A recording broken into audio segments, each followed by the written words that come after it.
Que Dieu vous bénisse, c'est votre frère Chris, j'espère que vous allez bien. Nous sommes dans notre émission C'est possible et aujourd'hui je reçois Gina. Bonjour Gina. Bonjour. Alors on va approcher un thème qui concerne énormément de personnes malheureusement, c'est « J'ai réussi à surmonter le rejet ». Mais avant d'aller plus loin, je vais demander à Gina de bien vouloir se présenter. Je sers Dieu dans tout est possible. Je suis chrétienne depuis une trentaine d'années, déjà, 32 à peu près. J'ai un foyer qui sert Dieu.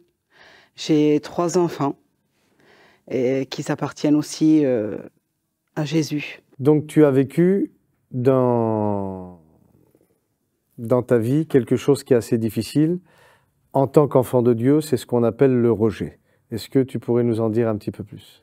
Disons qu'on on faisait partie d'un mouvement et puis on servait Dieu dans ce mouvement. Mon mari étant prédicateur dans ce mouvement, on servait Dieu pendant plusieurs années. Et un jour, Dieu a mis un appel sur nos vies. Il a mis un rêve dans nos cœurs. Et dans ce moment, on n'arrivait pas vraiment à vivre notre rêve. On ne pouvait pas entrer vraiment dans notre appel, dans ce que Dieu avait mis dans notre cœur. Et donc, qu'est-ce qui s'est passé? C'est qu'on a quitté ce mouvement. Et à travers cela, il y avait beaucoup de personnes qui étaient dans ce mouvement, mais qui étaient aussi membres de ma famille. Et à travers, du coup, qu'on avait quitté ce mouvement, ils nous ont rejetés. Ils nous ont plus parlé. Beaucoup de personnes qui nous ont plus parlé. Beaucoup de personnes qui évitaient d'avoir des contacts avec nous. Et ça a été, oui, ça a été difficile. Tu sens que l'ennemi t'avait atteint à travers ça? Passé un temps, au tout début, pas vraiment. Et un jour j'étais seule chez moi. Et j'étais assis devant ma maison. Et là, l'ennemi est venu parler à mon cœur. Et ça a fait comme un film devant moi. Et tout ce qu'on m'avait fait, tout ce qu'on m'avait dit ou tout ce qu'on avait fait, ou tout ce qu'on avait dit sur nous, hein, sur notre foyer, à cause de ça, ça faisait comme un film. Et là, il y a eu une haine qui s'était emparée de ma vie tout d'un coup. Et je ne comprenais pas. Et cette haine grandissait dans mon cœur. Et là, j'ai refusé cela. J'ai dit non, Seigneur, c'est pas possible. Je peux pas laisser entrer cette haine dans mon cœur.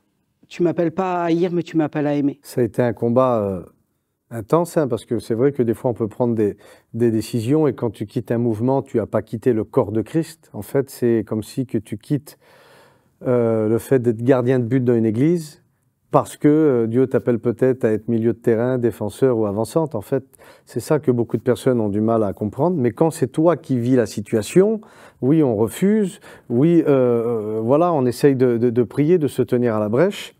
Mais tu es aussi une femme de pasteur. Et comment lui, il gérait cette situation-là, te voyant justement pendant un moment être affecté par ce rejet? Disons que pour moi, ça a été même voire moins difficile que pour lui, parce que lui, il prêchait l'évangile, et là, pendant un laps de temps, il a été un peu à l'arrêt, parce qu'on avait rejoint un groupe, mais ça n'avait pas fonctionné vraiment. Son ministère, à lui, a été à l'arrêt. Et là, ça a été difficile. Et c'est là qu'il y avait cette haine aussi qui venait dans mon cœur, parce que je ne comprenais pas, alors qu'il prêchait tout simplement l'évangile. Ben oui. C'était pas un autre évangile. Et lui, pour me protéger aussi à moi, il faisait le fort. Et puis il y a eu des moments où ça a été aussi difficile pour mon mari. Hein. Donc il y a eu des moments très durs dans mon foyer, des moments de solitude. Mais dans tout ça, je pense que Dieu nous a appris aussi à avoir plus d'intimité avec lui. Ah oui. Parce que on n'avait pas vraiment l'Église, on n'avait pas l'Église membre, je parle, hein, parce que le corps de Christ est sur toute la terre, mais on n'avait pas vraiment ces frères et sœurs avec qui on pouvait partager, mais ça nous a aussi unis dans notre foyer, à être plus forts l'un envers l'autre. Quand moi j'étais faible, lui il était fort. Quand lui était faible, moi j'étais forte. Et on s'aidait mutuellement. Et je pense que à travers ça aussi, ça nous a aidés à nous rapprocher l'un de l'autre. Ça a été aussi comme une formation, comme une école.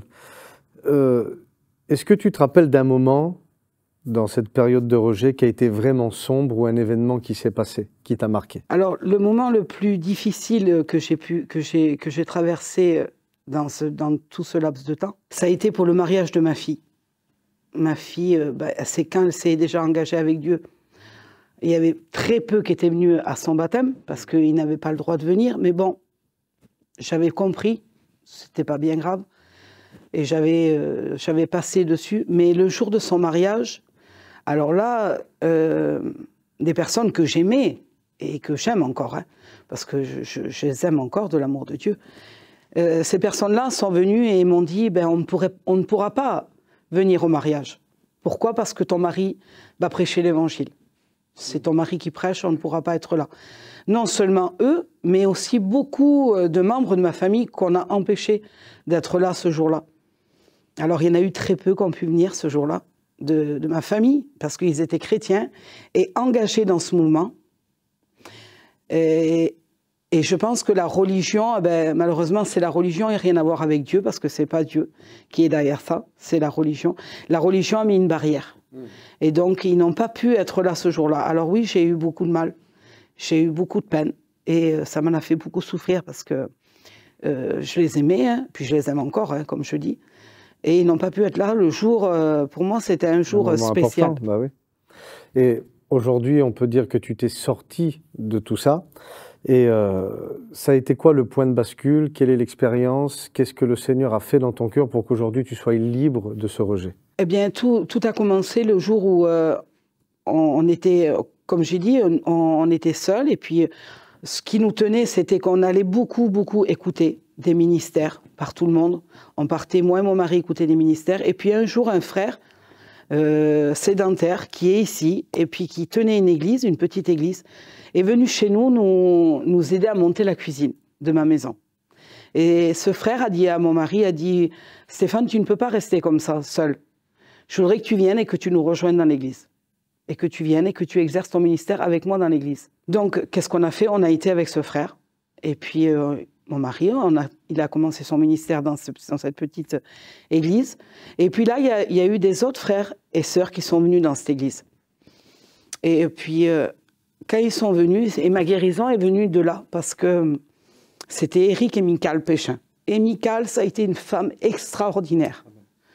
Et elle m'a montré un amour que je n'avais jamais vu auparavant. Et elle m'a donné à réaliser qui j'étais vraiment. Ma valeur, ce que j'avais reçu de Dieu. Qui j'étais vraiment pour Dieu, et non pas forcément pour les hommes, mais ce que Dieu pensait de moi, et ce que moi je pouvais transmettre aux autres. Elle m'a toujours entourée d'un amour que je ne peux pas imaginer, et c'est ça qui a guéri mon cœur. C'est cet amour. Et je crois que c'est l'amour qui guérit. Parce qu'elle a été là pour me pousser. Éric aussi m'a poussé dans des appels que moi, je ne savais même pas que j'avais à l'intérieur de moi.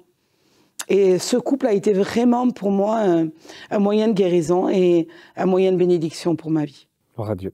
Alors, est-ce que tu aurais un conseil à donner à celles et ceux qui, comme toi, ont vécu une forme de rejet dans leur vie? Le conseil que j'aurais à leur donner, on doit s'attacher premièrement à Jésus. Parce que lui ne nous décevra jamais. Les hommes, les femmes peuvent nous décevoir, mais Dieu, il ne nous déçoit pas. Pour moi, il a été un père, il a été une mère, il a été mon meilleur ami. Quand j'ai eu des moments très difficiles, il a toujours montré qu'il était avec moi. Et le conseil que je peux leur donner, c'est de s'attacher à Jésus. Et de s'attacher aussi dans son couple, être unis. Parce que c'est important l'unité dans un couple. Parce que c'est là aussi c'est ce qui fait aussi la force. Parce que si on est fort dans notre couple, peu importe les tempêtes, peu importe ce qui peut arriver, je crois qu'on s'aide l'un l'autre. Donc si j'ai un conseil à donner, c'est soyez forts ensemble. Ce que le mari sait, doit le transmettre à sa compagne. Et ce que la femme sait, elle doit le transmettre à son mari. Et c'est là qu'on peut devenir des couples forts, des couples solides. Le seul conseil que j'ai à vous donner, c'est ça. Soyez forts dans votre foyer, premièrement. Et puis, peu importe les autres, attachez-vous à Christ. Joël, chapitre 2, verset 25, nous dit que Dieu allait nous restituer les années que les sauterelles nous ont volées. Il faut comprendre que nous sommes aimés de Dieu d'une manière inconditionnelle et que son amour ne va pas varier en fonction des circonstances. Et j'aime cette phrase qu'un jour un frère m'a dit, c'est « on retournera toujours à l'endroit où nous avons été aimés. Et quand on considère quelle est la nature de Dieu, en fait, il y a un appel à retourner auprès de celui qui nous a aimés.